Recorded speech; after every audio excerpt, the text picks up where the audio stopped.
Boom, boom, boom. We're live. Giving everybody just a second to come on in. Green check marks across the board. Wait for those funny little eyeballs to get on MHI. Come on. Come on with it. Here we go.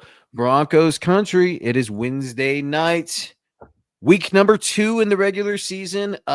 Can we still say it's not Victory Monday? It's not Victory. Is it Victory Wednesday? Does that exist? I don't know. We're kind of on the onto the next page, if you will, right? With the Indianapolis Colts. We got a lot of leftovers to sift through with the Tennessee Titans. Who are we? We are MHI.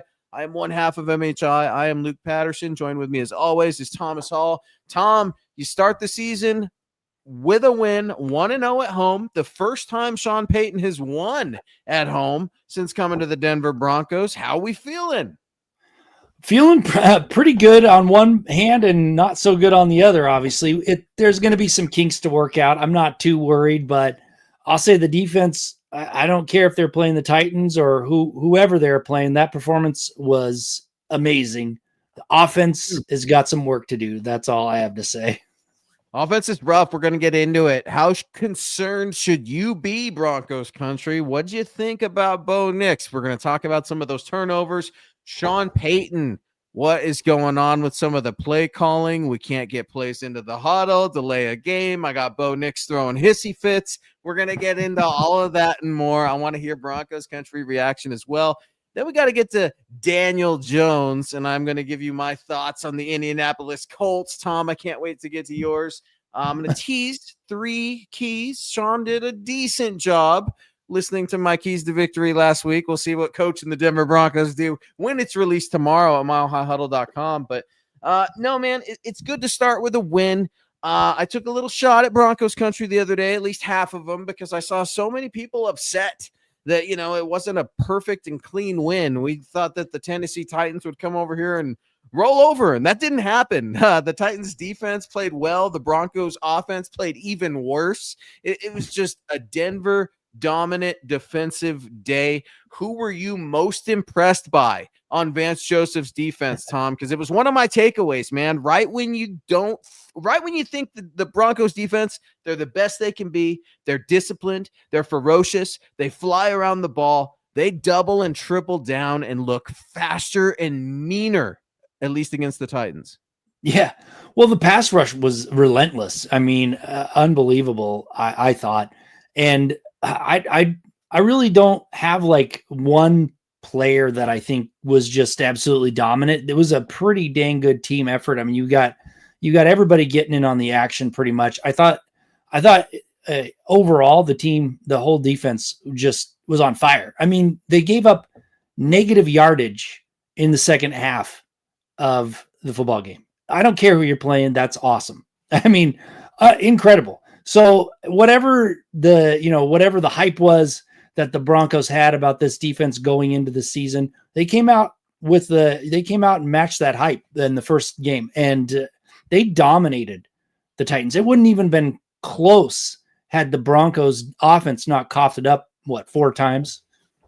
Well, and we got to talk about that. We got to talk about the play calling. I have a bone to pick with Sean Payton, and we will get into that in just a bit here on MHI. We want to hear from you, Broncos country. Sound off. We're talking Titans leftovers. We're going to get to the injury report today, the first big one in the week, right? Wednesday, Thursday, Friday for a big Sunday game in Indianapolis. We're going to get you to the Colts. We are also going to have some predictions, tease some keys to victory as well. David, what's going on, David? Kicking us off here, an exclusive member of the MHH community. Head on over to YouTube and smash the subscribe button. Good evening, Broncos country. We are well on our way, Thomas Hall, to 13-4. It starts with 1, baby. It starts with 1. That's right. Well, they got out of the gate good. I mean, even though it was a rough start for the offense, they still won, and that's what you need. You need to have wins, even though you're not playing great early on, so that as you start to pick up speed, you start to get the offense in sync. Playing at a level that is comparable, or at least partially as good as the defense. As you get through the year, you're going to start getting more wins. But if you play awful and end up losing the first couple games, you're already in the hole. So getting that win was important. I know it was the Titans, but they still won pretty soundly, even though the offense was terrible. Offense was horrible. The play calling was rough. It was just starting off by passing. Let's, reinvent the wheel and outthink everybody. Sloppy and rushed. Bo was a roller coaster of emotion. It didn't look fun. It didn't look like it was an offense that was ready to play on game day. While I can appreciate some of the adjustments, Deuce Vaughn is apparently a Denver Bronco, Tom. I don't know if you saw, the former Dallas Cowboy signed on the practice squad yesterday, I believe, with the Broncos. So I don't know, man. It's J.K. Dobbins. Welcome to Broncos country. An impressive touchdown run, bounced off of a few tacklers inside. I liked that. I was happy to see it. And then Quadzilla finally got some carries as well. Both these guys averaged well over almost 6 yards per carry. There was no reason not to lean on your brand new toys, Sean Payton. I just can't figure it out, Tom. And that's probably one of the biggest reasons why I was hoping Coach would draft a first-round running back. Maybe you trade up to get Genty. I don't know. Maybe you get Hampton a little later on. Who knows? You can't go back and rewrite history. I was just hoping that if Coach had a first-round running back, he would feel obligated at least to run the football. I am so tired, Tom, of getting up, of listening Coach come up there. He's choppy with everybody else. God forbid anybody's choppy with him, right? And I'm a Sean Payton guy, but he talks about balance, Tom. He talks about it, and he's only about it for about half the football game. I need Coach to listen to himself, follow directions, run the ball. Hey, Sean Payton is many run games have tried to tie him down, but he just won't commit. It's just the way it is, man. He just won't do it. So we're going to have to deal with that. We're just going to have to sit back, watch the offense throw the ball more than they run it. But I was impressed with RJ Harvey as a rookie. First game out of the gate, looked pretty impressive to me. What people were hoping he would be in that first game. So there's a lot of good things to work on. Obviously, they need to work out some of the kinks, get a little bit better with keeping the hold of the ball. One of them, fumbles, make sure you're not throwing interceptions. You got to keep those turnovers to a minimum. But that's the thing. They're going to improve. So even though it was a pretty crappy performance coming out of the gate, they should be improved, and you should see that sort of stuff gets cleaned up, and they're going to be a much better team in 2 or 3 weeks from now. Boom. David Yonkin coming in, another exclusive member of the MHH community over on YouTube, a very generous $4.99. Thank you, sir. Good evening. Even good teams have looked like crap. Case in point, Kansas City in week 1. Relax. David, you're right. It's something I've talked about this week too, something I have to write down and remind myself. Football looks a little rough in the NFL for a lot of teams. Very rarely do you get the one or the two that just are firing on all cylinders, and usually those teams that start so hot usually fizzle at the end of the year. It's a weird roller coaster of the NFL season. How much stock do you put into the offense struggling? David's not worried about it. He thinks it's going to be okay. I agree with David, but that's only going to go so far. You can only kick the can down the road until you get got over and over and over and over again, and teams will figure you out. Will the Indianapolis Colts figure out a Sean Payton offense if he doesn't run the football? Well, who knows, man? You might come out and the offense might be slinging the ball for 4 touchdowns. You never know. We don't know. We know that's not going to happen. I would like to see, as they're working this thing out, obviously they have to get in sync. They have, take some real reps and real games to get better. I would like to see them lean on the running game a little bit more, because there's less need for that timing, so to speak, with the receivers and all that when you're running the ball. So if you can establish the run, that takes a lot of pressure off of Bo Nix. And he's obviously a good quarterback. He didn't look great out there this last week, but he's still, from what I saw last year, he's a good quarterback. He'll figure it out. He'll get back in sync. But to help him, to bridge that gap until they get it all figured out, run the ball a little bit more. That would be very helpful. Well, remember how slow they started last year, guys. I mean, it's football. You never know what's going to happen. But here's the thing, guys. Football is back, and Underdog is the best place to make picks and win money all season long. Playing on Underdog is easy. Just pick whether your favorite players will go higher or lower on stats like touchdowns, receiving yards, interceptions, and more. That's right. Get your picks right, and you could win up to 5,000 times your cash. You can play with as little as $1. So if you think you've got a bead on what Bo Nix stats are going to be in week 2, download Underdog and win some money. Boom, guys. I have a lot of fun playing on Underdog and winning money while watching football. Well, that's a touchdown. Guys, download the app today. Sign up with our promo code MHuddle to score $50 in bonus funds when you play your very first $5. That's promo code MHuddle. Millions of fans have already won billions making picks on Underdog. Will you be next? Underdog. Make picks, win money. Be 18 plus, 19 plus in Alabama and Nebraska, 19 plus in Colorado for some games, 21 plus in Arizona, Massachusetts, and Virginia, and present in a state where Underdog Fantasy operates. Terms apply. See assets.underdogfantasy.com/web/play and get terms _DFS_.html for details. Offer not valid in Maryland, Michigan, Ohio, and Pennsylvania. Concern with your play? Call 1-800-GAMBLER or visit www.ncpgambling.org. In New York, call the 24/7 Hope line at 1-877-8-HOPE-NY or text HOPE-NY 467-369. Boom, Broncos country. We are MHI. You can catch us every Wednesday night at 6 p.m. Mountain in Broncos country. And we are getting you ready for the Indianapolis Colts. We're reacting to the Tennessee Titans. We're going to get into the injury report here in just a little bit, Tom. But, man, I'm still feeling good. It was a win. To those that are frustrated, I understand. To those that are just ridiculous, what? Would you have rather looked great and lost the game, have the team lose the game? That's silly, right? We don't need to do that. Absolutely. Remember the hole that they started in last year in 2024, and it wasn't until they came down to Tampa to get things going. And it's tough, Tom, as you know, to win on the road. It's tough to win at home. It's tough to just play in the NFL and exist. You get left behind real quick. So I am grateful that the Broncos at least won their home opener. I was excited to see the crowd, right? I was excited to see Broncos country believing in their team, getting ready, fighting hard. I hear all the time, Tom, about Bills Mafia and tables and chicken wings and all that silly. That's all cool. That's good, right? But all y'all are leaving the stadium when your team is still on the field. I don't understand it, Tom. One of the best comebacks I saw, Buffalo and Baltimore, right? And those people are leaving the stadium. They're ditching their team on week 1.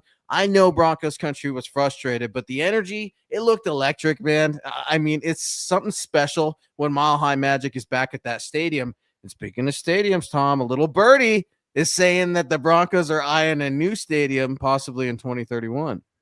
Yeah, absolutely. I mean, they seem like they settled on a spot. They seem like they're pulling the trigger, and they're building a stadium that can have Super Bowls, have all sorts of great events with a retractable roof, we'll understand. So, it's that's cool. I love going to, where Mile High used to be, even though it's a new stadium, but it's time to build something state of the art. So, with all the deep pockets that the ownership has, time to throw that money out there and start building a new stadium. Walmart money, the city and residents of Denver won't have to pay taxes into it. I thought that was pretty neat, man. I could remember being a kid and, going to breakfast with my folks, and on the newspaper, it would be talking about that and how fans felt about Invesco Field at the time, right? Pitching in on Invesco Field. And it's interesting how some of that works. And I'll say it. I've said it a million times. I'll continue to say it. It's a very interesting and fortunate position for Broncos country to be in the fact that the Walton Penner ownership group, they spare no expense, Tom, on anything.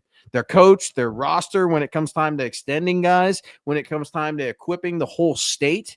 I mean, every state football program is hooked up via the Walton Penner ownership group in terms of equipment and whatever it is that they need. They're big in their community. It's cool to have a decent ownership group, so to speak. I've got some questions. I've got some concerns about the stadium, but none of that matters this year. Hell, it doesn't even matter next year. The NFL season is underway. The Broncos have to win, and they have to win early. We know this AFC West is going to be competitive. Tom, I don't know. Did you watch the Chargers-Chiefs game? What'd you make of it? It was interesting, man. I mean, don't get me wrong. I love to see Kansas City go down, right? But the Chargers, we got to keep our eye on the AFC West. The nice thing about the AFC West, at least for now, Tom, the Chiefs are at the very bottom with the Raiders, the Broncos, and the Chargers sitting at 1-0. Yeah, well, let's just make sure we get one thing perfectly clear. You don't win the Super Bowl in September. There's been a lot of teams that have come out hot, won a bunch of games in September, and then ended up getting, not even making the playoffs. So we'll see. Give it a couple games, see where they're at. But it definitely helps to have the number one contender, so to speak, for the AFC West already a game behind. I do worry about the Chargers. They look pretty good, but let's get into October, and you'll start to see the real contenders start to distance themselves from the fake contenders, the pretenders. Well, and correct me if I'm wrong, because you're a stats guy, and Scott has a phenomenal memory as well. Doesn't Sean do really well in October? I thought there was like some little thing around like whatever his career is. He does okay in October, a very important month, if you will, Tom. So you're onto something there. Speaking of an important guy, Phil McLaughlin weighing in over on Facebook, a generous supporter of MHI every Wednesday night here at 6 p.m. Mountain. Good evening, Thomas, Luke, and Deacon Luck. I got the luck. Good evening, Thomas Luck. Thomas Luck. Scott. Well, that's all right, Phil. We'll give you a little help for it. I see we signed another running back to the practice squad, but why? It seems like we got plenty of running backs that we are not using. Tom, Sean won't use the guys he's got. Phil's on to yet he goes out of his way to sign a former Cowboy running back in Deuce Vaughn to the Broncos practice squad. Talk to us. Yeah, well, I mean, you always got to be making those moves. If they like a guy, bring him on. That's fine. But you're right, Phil. Like you got 4 active running backs, and you hardly used them. So even though they were playing great, I mean, 150 yards rushing, whatever. I mean, you might as well you might as well give them a few more carries. But you know what? I was a little disappointed in not the running game, but the running backs in the passing game. Bidet in particular, he. I think that that drop that should have been a touchdown that off of that screen early in the game would have kind of changed the whole face of what we're talking about now. They would have got a touchdown. They would have had more enthusiasm, probably would have, scored a few more points, been a little better off. But hey, that's stuff that's got to work out in September. I thought immediately, just like you, Tyler Bidet is going to be the sacrificial lamb for Sean Payton here in week 1, man. It wasn't me. It was Tyler Bidet. And I'm being a little facetious. Obviously, coach comes out there, man, and he owns it, right? But, like, you can't own it every single week. And starting in week 1, we're going to get to week 17, and we're still going to be talking about, oh, man, I got to be balanced. Got to be better. Just got to be better. And it's just like, coach, we get it. You can't be a Super Bowl champion and an offensive whiz and also not understand balance in a football game and just talk about it into the microphone. It's very frustrating to me, Tom. So yeah, forgive me if I'm not super thrilled that Deuce Vaughn is on the practice squad. I, like you, thought Tyler Bidet left a lot to be desired. While I was excited to see RJ Harvey and J.K. Dobbins do well, they can do better too. And I think they were certainly the silver lining of that offense. I'd be remiss if I didn't mention Courtland Sutton. 6 receptions, 61 yards, and a tutty. I mean, Courtland looked great, Tom. I'm very critical of the guy. I get after him a lot here on this show, but man, Courtland looked amazing. Troy Franklin, dude, getting mixed in just a little bit. Yep. I mean, that'll work. 4 reception for 44 yards. What'd you make of the receivers? Because Marvin Mims and the punt return, we'll get to that here in just a little bit. But what'd you make of the new Broncos receivers, at least with Troy Franklin and king of the Courtland Sutton? Yeah, I mean, well, Courtland Sutton, he expected him to be playing well, obviously a veteran. Troy Franklin, I thought, he was a preseason darling. I thought maybe there might be some reality kicking in when it comes to regular season, but it wasn't. He looked good out there. So I was pretty happy with a couple of the receivers' performances, but, just out of sync still. Everything was not quite running on all cylinders, and that'll get better with time. But so far, I mean, Troy Franklin, man, I'm really impressed with him. For 2 reasons. Number one, I didn't think he was going to amount to much after I saw his first year. I just didn't think he had what it took. But he went out and he did what needed to get done to get better for this season, stronger, bigger. He put the work in. I'm very impressed with him. Yep, absolutely, not dropping any balls. So that's the big reason. And then number 2, he came out in his second season in real games, first game of the season, and performed even in a support role. So I was impressed. I think he's got a pretty bright future for a 4th round pick. Here's something I'm concerned about immediately. You're right. The wide receiver, Courtland Sutton looked good. Some of the other wide receivers, right? We're still waiting, for the arrival of some of these guys. But like Evan Ingram, man, what's going on with Evan Ingram, Tom? He leaves the game, doesn't do much. 3 receptions for 21 yards off of 4 total targets. It's a little silly. He's wearing number 1. We talk about him being this joker, this playmaker, if you will. And we're left with a performance where we needed more tight ends. And as we look at the injury report today, I'm disappointed and I'm frustrated. Why? Because you got 2 tight ends on there. First of all, you got Evan Ingram, who was taken out of that game with a calf injury. Now, he was limited, but Nate Atkins still dealing with that ankle, didn't practice. Evan Ingram, limited in practice. I'm excited to see that he was out there. But, man, talk about an underwhelming performance. We're going to get after a couple of the Broncos receivers and the running backs. Dude, how about the tight end that Sean just had to have? There's our unicorn. No volume on Tom's mic. As we work through some audio issues, let's get to David Yonkin. JFM, Jonathan Franklin Myers, speaking of the injury report, Tom, he's also injured. Ingram, well, he's injured. It just seems like we can't catch a break on the tight end room and no one can break out. Yeah, I'm with you, David. It's starting to feel like there's a little bit of a curse with the Broncos tight ends when it comes to health. You either get the ones that are, like serviceable guys like an Adam Troutman, or you get these guys that have a lot of talent who are just always in the injury room. Which one of those is Evan Ingram? Well, let's hope that he's not the often injured tight end that you're speaking of. I mean, he was limited today, which is a good sign that he's going to hopefully be able to play this coming weekend. The injury report to me was bad because there was some starters on there. But number one, Greenlaw was already hurt. We already knew that. Really, the only new person that's a starter that's on there besides Ingram is Jonathan Franklin Myers. So let's give it another day. See if they are limited tomorrow before we really start to worry. However, I think that the defense can survive another week without Greenlaw or without Franklin Myers. I think they've got a good enough depth, good enough rotation on the defensive line that he can be out this Sunday. I don't think they can survive for a long amount of time without Jonathan Franklin Myers. He's a great player, really good pickup, and really great in the rotation. But let's before we panic, your guy Wuzurike, right? You tell me about he was got himself a sack.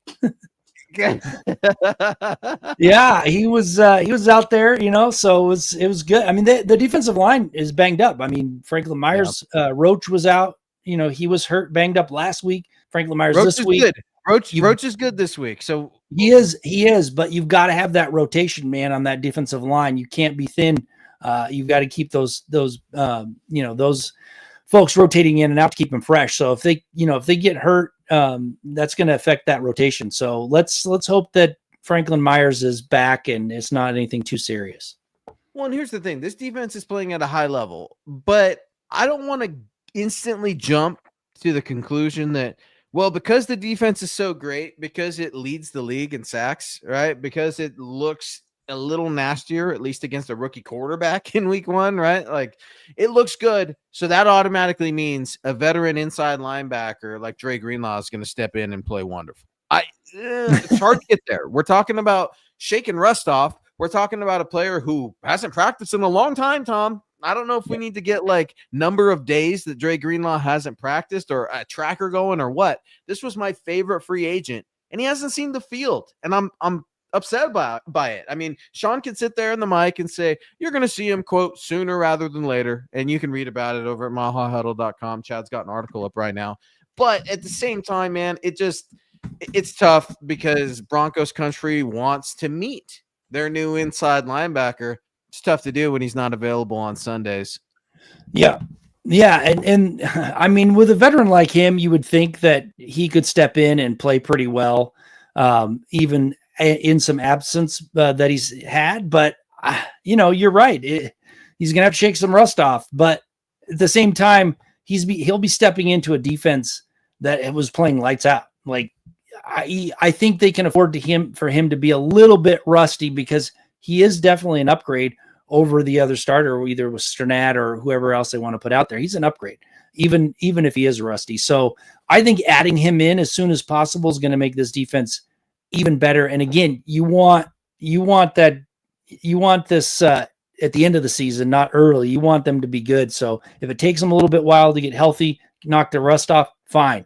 Come October, November, December, he better be ready to play, because that's when that's like I said, that's when you start to make that push for the playoffs. It's the meat and potatoes of the season, if you will. And Roy Osborne weighing in. Guys, Marvin Mims didn't look that good. Yeah, no kidding, man. What's going on with the muff punt? Was it just bad juju in the stadium because of Bo and some of his turnovers? What was it with Marvin Mims? Because he couldn't really get his footing. And before I go away from Marvin Mims, I'd be remiss if I didn't bring up Jaleel McLaughlin, right? Our two little guys on the Denver Broncos offense. Jaleel didn't even suit up. So What's with Marvin Mims? His specialty is being a Pro Bowl returner, and he's muffing balls. That's not good. Bad turnovers and adding to the bad juju, if you will, for the Broncos. And what's the deal with Jaleel? Just had to keep him, but I guess he's not good enough to be active. We get this volume. Well, I mean, number one, they're not going to suit all the running backs up. They like Bidet better. I think he played better than McLaughlin going through preseason and everything. So they wanted him out there. I think they're going to I don't think they're going to suit McLaughlin up until they need to. So they need to. They need to. They need to. And I can't believe I was going to say that. But, Tom, you're right. I mean, like, they're only as good as the runs that Sean's going to call them. It really doesn't matter if it's Tyler or Jaleel, does it? I mean, they got to figure out if they want to run the ball, if they're just going to say, hey, we think we can run the ball. That'd be nice. Yeah. I do want to go back to one thing, because I want to go back to Malcolm Roach for just a second. Malcolm Roach is on IR. Short-term IR, so to speak, or whatever. He's out. So if Franklin Myers isn't healthy, he's done. My bad. No, he's not. He's done for 4 weeks. But what I'll say is, if they don't sign another defensive lineman this week, then Jonathan Franklin Myers is probably going to be okay. But if they have to scramble to get another defensive lineman, or maybe they'll call one up from the practice squad, possibly. But we'll see what moves they make. That'll kind of tell how Franklin Myers is doing. So defensive line, they need that rotation. But you're right. When it comes to the running backs, whoever they suit up, they got to use them. They need to use them more, especially with how they were playing. I mean, they're playing quite well.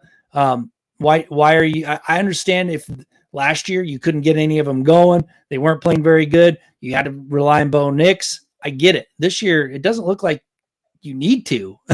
It looks like you can get some production out of the running game. So let's do that. In the first half, I think it was 16, 17, maybe even 22 passes to like 7 runs in the first half. Yeah. It was pretty lopsided. So I'm with you. Let's be a little bit more balanced. Let's get the running backs out there that's going to give you the best chance to win, which I think they had those 3 out there, other than Bidet dropping that, that sure probably going to be a touchdown, most likely the way it was set up. So again, first game of the year, kinks will get worked out. Hopefully we'll see a better performance, hopefully this week, and then going forward. Boom. Michael Ronquillo coming in over on YouTube. What's up, Ron? Good to see you, man. Hopefully you and yours are doing well out there in AZ. Good evening, Thomas and Luke on the Mile High Insiders. Go Bo Broncos.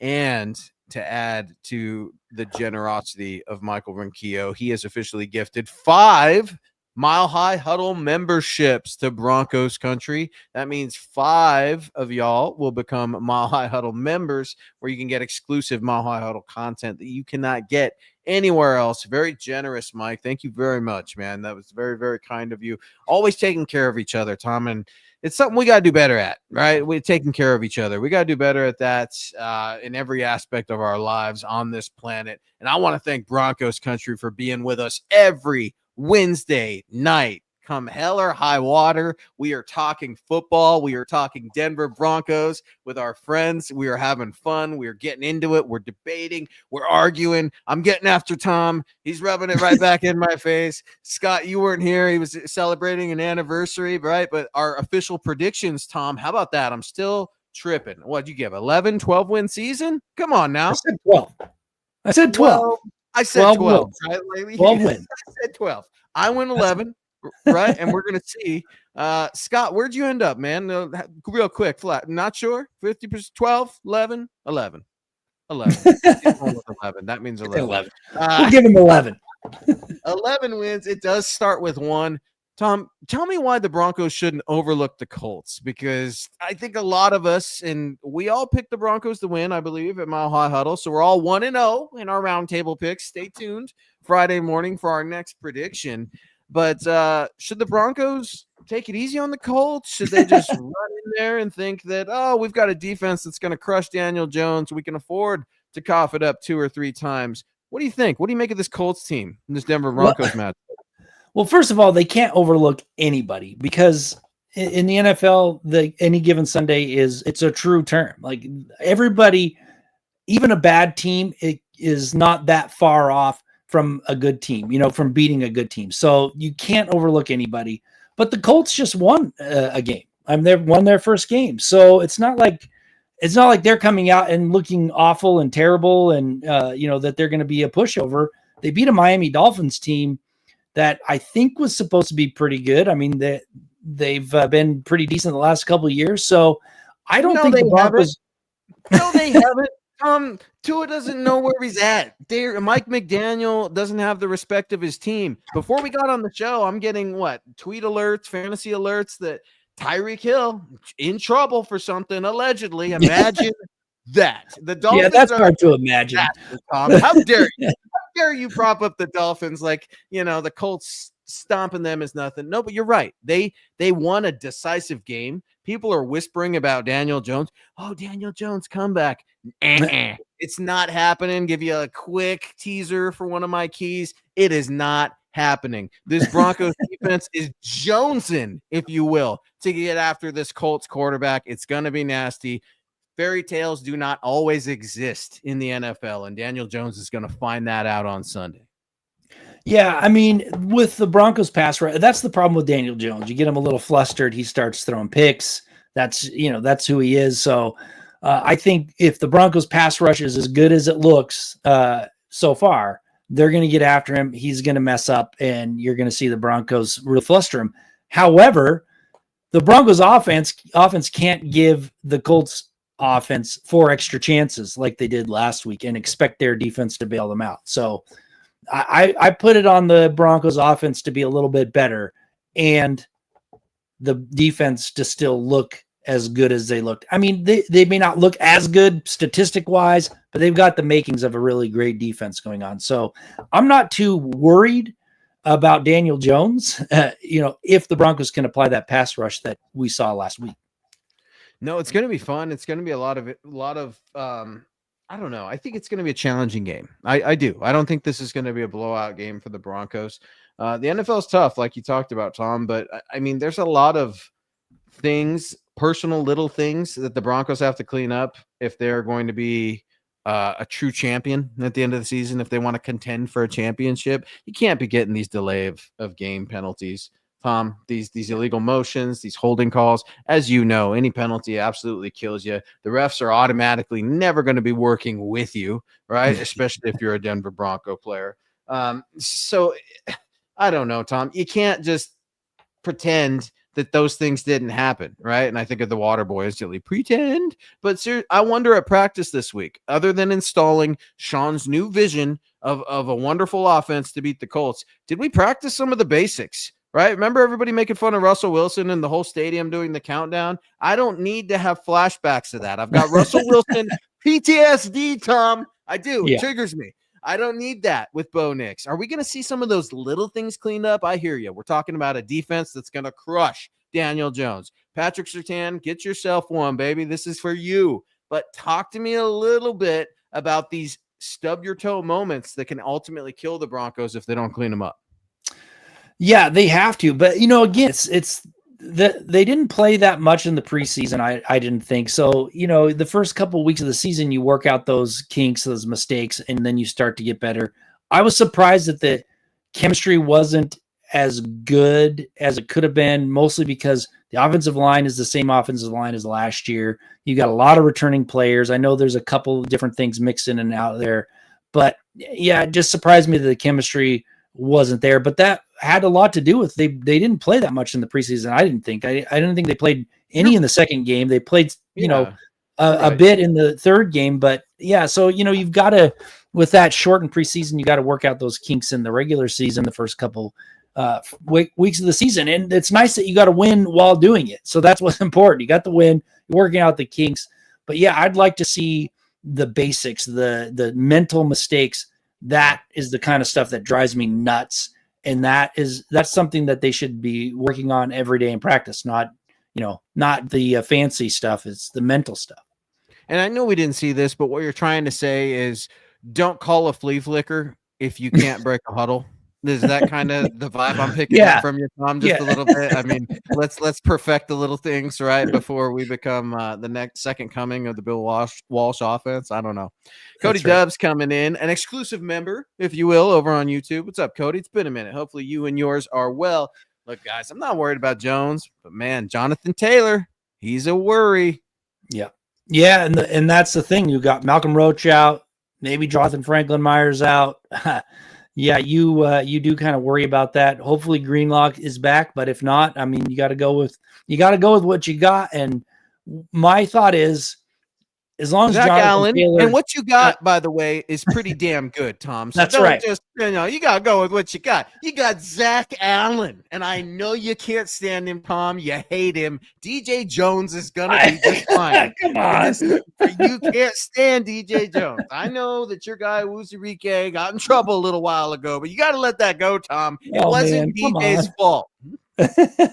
I like DJ Jones. I'm getting a bad rap here because I've never said I hated DJ Jones. But what I'll say about Jonathan Taylor, if they can just, limit him, he's going to get his yards, but as long as he isn't the one that wins the game for him, running all over him, that's okay. Make sure that you force Daniel Jones to make quite a few passes, just enough so you can get that pass rush going. Just don't let him run wild. I think you'll be okay. Yeah, well, and that's a good point, Tom. Vance Joseph's defense historically have had trouble stopping the run. Not so much the other day against the Titans, but each game tells a different story. Guys, it is Mile High Insiders MHI. You can catch us every Wednesday night at 6 p.m. Mountain. Just wrapping up some Titans leftovers, getting into some Colts a little bit. We've talked injury report. We could talk Deuce Vaughn, I suppose, if you will, what that means to the running back room, a transaction. Broncos Stadium, how are we feeling about that? I know the fellas did a show last night reacting to the new stadium news for 2031. Times are crazy, man. It's I can remember being a kid with Invesco and changing the name. I'm just now getting used to calling it Empower Field, Tom. I can only imagine what a monstrosity built by the Walton Penner ownership group is going to be called. I'm sure they won't have any trouble finding a sponsor. Do you remember that when the Broncos were so bad that nobody wanted to put their name on the stadium? My, how we have come a far way from that, Thomas Hall. Well, I think Empower has a pretty long contract, I think, to name the stadium. But if the Walton Penner Group wanted to do something really fantastic, they would not go with a sponsor and they name it Pat Bolin Stadium and just leave it at that. Oh, here's the thing, though. They're going to have to pay for that. And I hear they're paying for it all out of pocket. So they got a lot of money. They do have a lot. It's one of the richest people in the world, man. That's nothing to them. That's right. Forget the naming rights and do the right thing.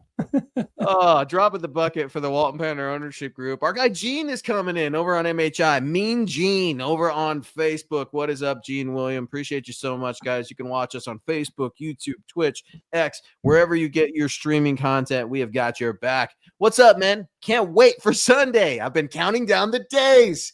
Do we know if Evan Ingram is going to be back in time? Gene, I am right there with you, man. When it's Wednesday night, I'm geeked up for the show. I'm writing keys to victory. We're looking at some charting of the plays, a little bit of film here and there. And then it's Thursday night football after we're done here on MHI. And then, you've got those weird little international games that are coming around. You had the Brazil game on Friday. College football. Scott, I know you're a big college football guy. What a weekend in college football. And then it's Sunday. Broncos Day. Broncos v. Colts. Gene is fired up.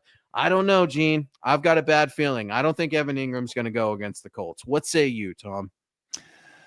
I'm looking forward to him. I think he might do it. He was limited. I think they'll work it out. They'll put him out there. I mean, because they don't have anything else. They need Ingram to be out there. So I don't have a feeling either way.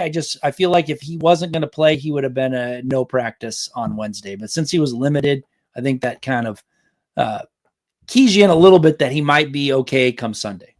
We'll see how he's feeling after that limited practice today. It just feels to me like they're being overly cautious a little bit with some of these guys. I don't know if that's the case with Greenlaw. I don't know if any of that, maybe that's jading me a little bit, right? With this Evan Ingram thing. Like, man, I'm just preparing myself so I'm not disappointed.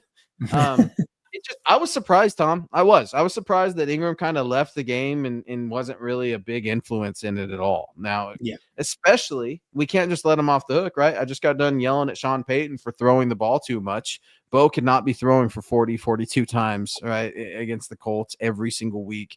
That's not conducive to what this defense does best. Turnovers will happen. I mean, that's just part of the nature of this game. For me, I'm just frustrated. I'm frustrated because I thought this would be the building blocks that we would see for this offense. And when Sean goes crazy wanting to throw the ball and Evan Ingram's not really even involved, right? He's not clicking. Nobody's clicking except Troy Franklin and Cortland Sutton. It's disappointing and it's frustrating. And I hear you. It's early. It's going to be all right. But we got to get these veterans on the field now. This is supposed to be an easier, if you believe in such a thing, an easier beginning of the schedule for the Broncos. What better way to acclimate to your new team and your new offense or your new defense than being in that game if you are available? I hope you're right.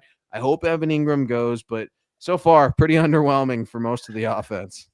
Yeah, and that's the thing, too, is last year the running game didn't work, so they had to pass. Now the running game was working, and the passing game was kind of out of sync. Why would you not lean more on your running game? I don't know if it was just, I want to get this thing right kind of thing. Maybe that's what he was thinking.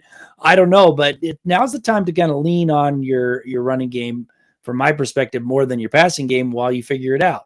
So I don't get it. He's not a run first type of guy, and he hasn't been. So until like you said, until he gets that shiny new running back toy that he wants to show that everybody in the NFL how great he is at picking a shiny new running back, maybe he won't. Maybe he'll just keep passing it. Well, that's just it. And there's something to be said for that. There's a time and a place. And I think Sean thinks my offense is so good, my quarterback is so prepared and dialed into his players that we have the ability to throw the ball. And instead of rushing for a 2 or 3 yard gain, we're able to get a 2 or 3 yard reception. I think that's a little silly. Maybe that's just speculation. We're going to try to get guys in space with separation that could potentially turn a 2 to 3 yard gain into what, a 4 to 6 yard gain? I don't know. I'm trying to play the psychic game of Sean Payton and figure out why the hell he's doing what he's doing. But he needs to drop his bad habits. And I'm writing about Sean Payton's bad habits. You can read about it tomorrow over on milehighhuddle.com. I've got a solution. Got a solution for Sean. It's really simple. I spell it out for him. I give you all that key to that success tomorrow morning, Mile High Huddle. Gene circling back around over on Facebook. What's up, Gene? Thanks a lot, man. He's going to chime in for our guy, Ralph Bracegirdle. I'm sure he's going to listen tomorrow. The other question, what is your prediction for the Broncos' next 3 games? Tom, we are looking at a road trip, first road trip of the year against the Indianapolis Colts this Sunday. And then the following Sunday, the Broncos hit the road again, back-to-back road games. They're playing those damn LA Chargers in Los Angeles on Sunday, September 21st, followed by Monday Night Football, a homecoming. The Cincinnati Bengals come to town for Monday, September 29th game. Give it to me, Tom. Colts, Chargers, Bengals. What's the win-loss record look like? They go 2-1. Their defense is just, it's so good that it keeps them in the game, even if their offense is struggling for most part. And then, they play a couple good teams. I think they might drop that one to the Chargers, but then they'll come back and take care of business at home against the Bengals. I completely agree with you. I think this is it's going to be a tough game, but I think it's going to be a win in Indianapolis on Sunday.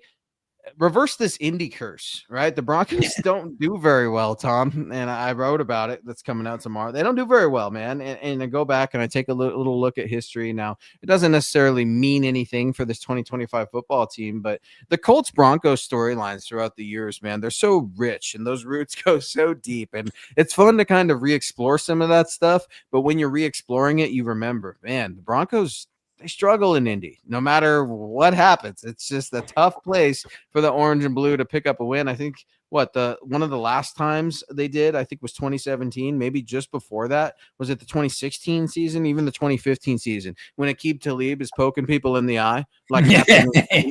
I mean, like those were 10 years ago, man. Since the Broncos did super good, right, in Indianapolis. It's always fun to talk about that. Cody Dubbs coming in. Man, I like the way Hufanga played against the run. It was like having another linebacker on the field. He was in on just about every single tackle. Good point, Cody. We didn't bring up Hufanga yet. What'd you make of the new team captain, your newest Broncos safety? Yeah, I mean, there's no doubt he's a great player. The worry is can he stay healthy? That's the thing. But he was out there, he was flying around. I was impressed with the way he played. I'm very impressed with his run support. I just think he's an impact player there in the secondary that goes really as a really good complement to Brandon Jones. And I think that's what was lacking last year. I mean, PJ Locke was an okay player, but these two safeties are a great 1-2 punch out there. They complement each other well. And he was a great pickup. Now I'm going to knock on wood because he needs to stay healthy through the season so we can see that into the postseason. Cody, that was an awesome point, man. I'm so glad that you brought that up. Thank you. Hufanga looked great. You guys are right. I mean, the energy, and you always got to watch for those guys. What do I mean by those guys? The nice guys. What a gentleman, right? Have you seen these interviews with this guy? He's so humble, and he reminds me a little bit of the smiling assassin in that fact, right? Like such a nice guy, and then just such a monster on the field. I mean, the dude was playing aggressive, lights out football. Slipped up a couple times, couple MAs when you look at the film, but who doesn't, right? It is week one. I think ultimately him and Jones figuring each other out a little bit. That defensive secondary looked great. Lance has a piece up at milehighhuddle.com right now, a film spot on Riley Moss, I believe. So Riley had a stellar game in his own right, PS2. Jahdae Barron, welcome to the Denver Broncos. Welcome to NFL football.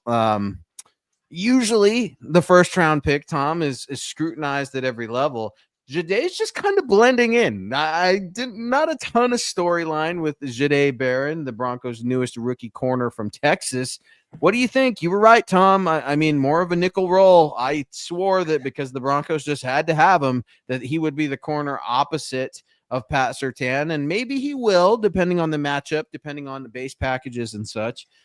What'd you make of Jahdae Barron's first game as an NFL rookie? Well, he's learning the ropes in the NFL, so it's going to be he's going to have some growing pains, but so far he looked fine to me. I mean, I anticipated him from what everybody was saying that he was going to unseat McMillan and be the starter in the nickel. That didn't happen, so he's learning the ropes, easing it in. I think by the end of the year, you might see him more, or definitely next year, you're going to see him as a starter. Probably he's got that kind of potential. But at this point, just get out there, get some good reps, and get used to the NFL game. And that's what I saw from him. It wasn't a monster game, but it wasn't a bad game at the same time. Yeah, fumble recovery, right? A tackle, I think, are the official stats, if you will. I'm trying to find a quick snap count here. But yeah, you're right. They're easing him into it, Tom. I mean, they don't have to necessarily just rush him in. And that, I think, is detrimental to any cornerback, let alone young ones, right? You're just going to come in, and then you used to toast guys in college, right? You used to toast the Division II school every year at the first game in college. Well, this isn't college anymore. It's the league, and these receivers are absolute freaks. I'm excited to see him mature.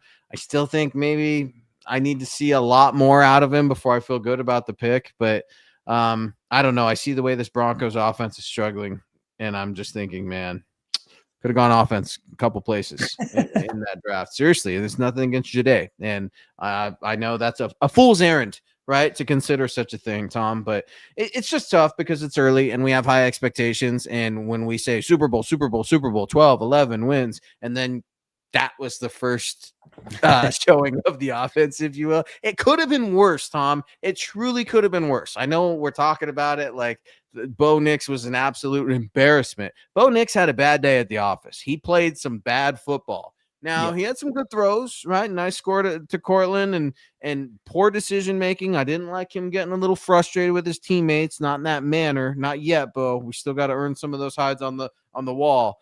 But it could have been worse, Tom. This was a quarterback that did not crumble.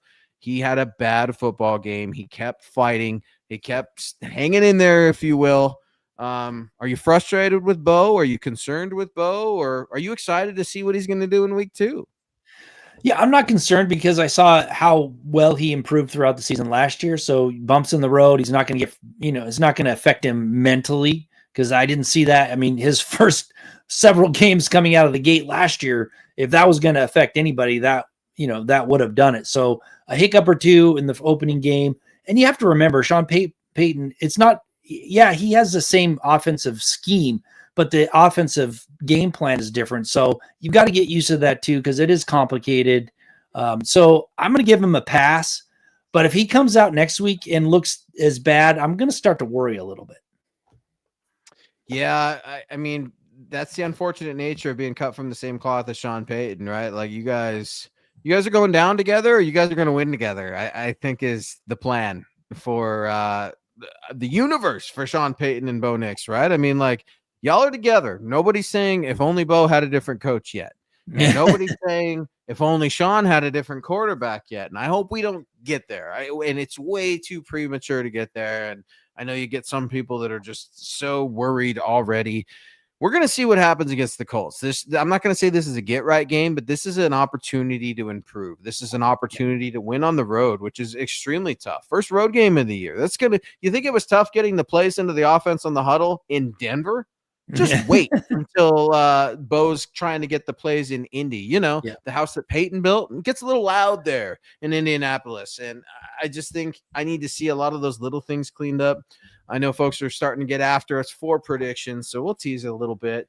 Let's call it 24-16 to Denver. I do think the Broncos are going to win this game. I don't think it's going to be a blowout.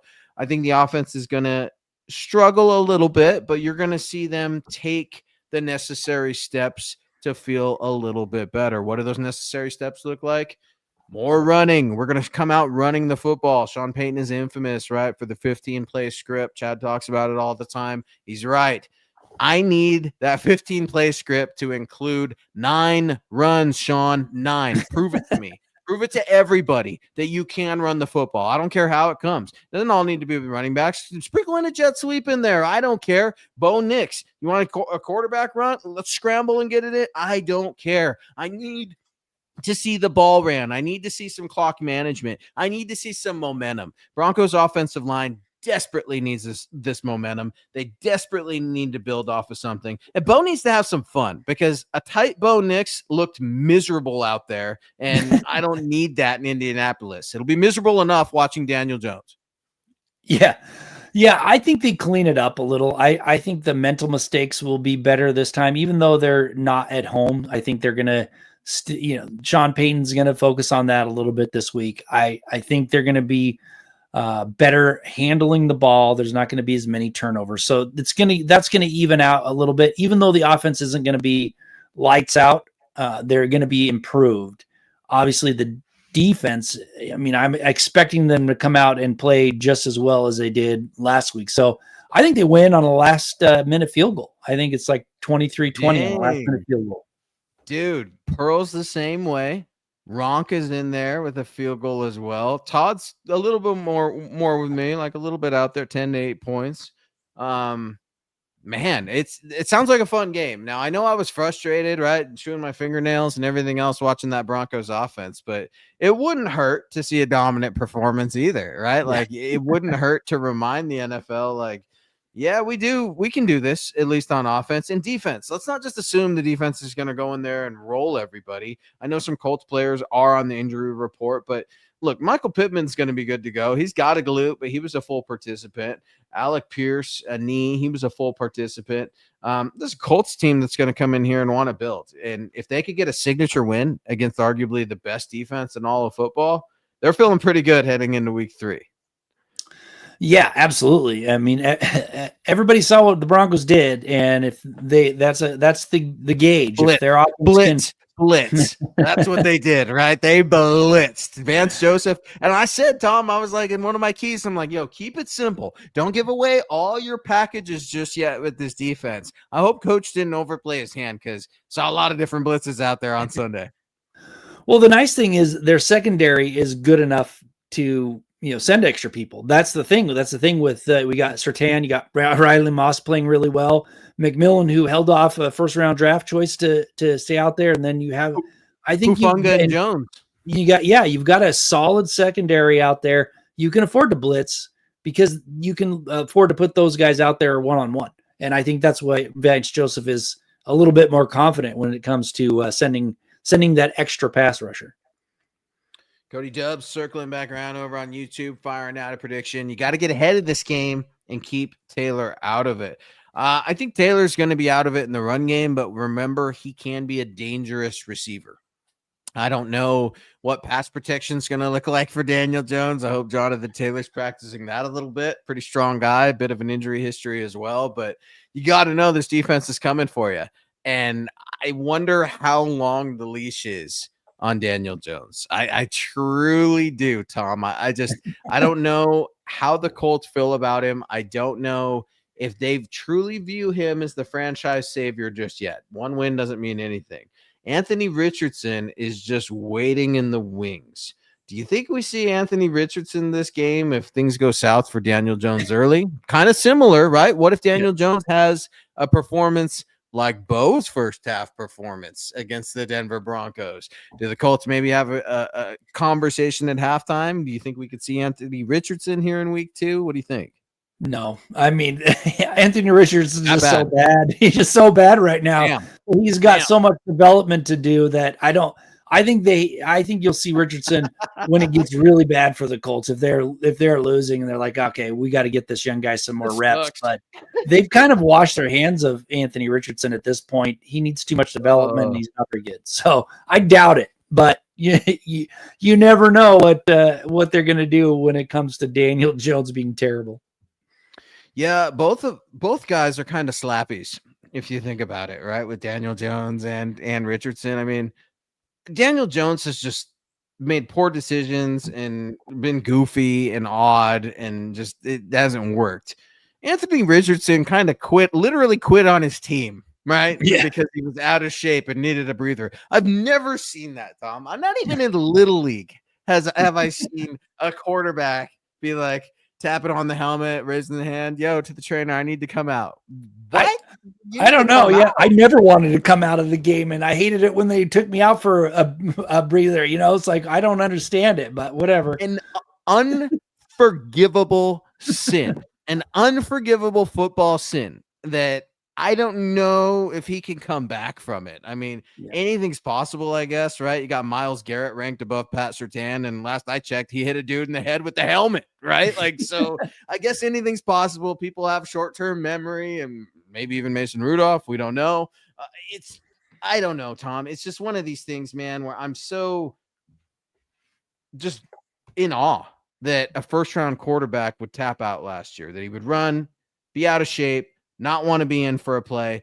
Maybe you're right. Maybe that's why they went to Daniel Jones. It's tough to look at both those quarterbacks. I wonder if you're Sean Payton, if you're Vance Joseph, do you even prepare for that event? Do you look at that? I know Daniel Jones. Seriously, I know Daniel Jones is the priority, but Vance Joseph has to be thinking to himself, like, hey, we got this Daniel Jones guy. Like, this is gonna suck. It'll be a long day for this Daniel Jones guy. Do you think Sean, in the back of his paranoid mind, thinks, what if they put in Anthony Richardson for a package or two? Yeah, I don't know if you're really that worried about it unless you're worried about his legs, because he's a very inaccurate passer. So I think they're going to prepare for Daniel Jones, and then they'll have to make changes on the fly if Daniel Jones gets injured. But if they throw Richardson out there for a couple plays, it's going to surprise me, unless they want to, kind of catch the Broncos off guard with him running a designed run. even though they're showing pass or something like that. Oh God. Can you imagine? Can you imagine a designed run with Daniel Jones and this Broncos? You better be sliding. You better be getting down. I hope you've been practicing on sliding on the turf.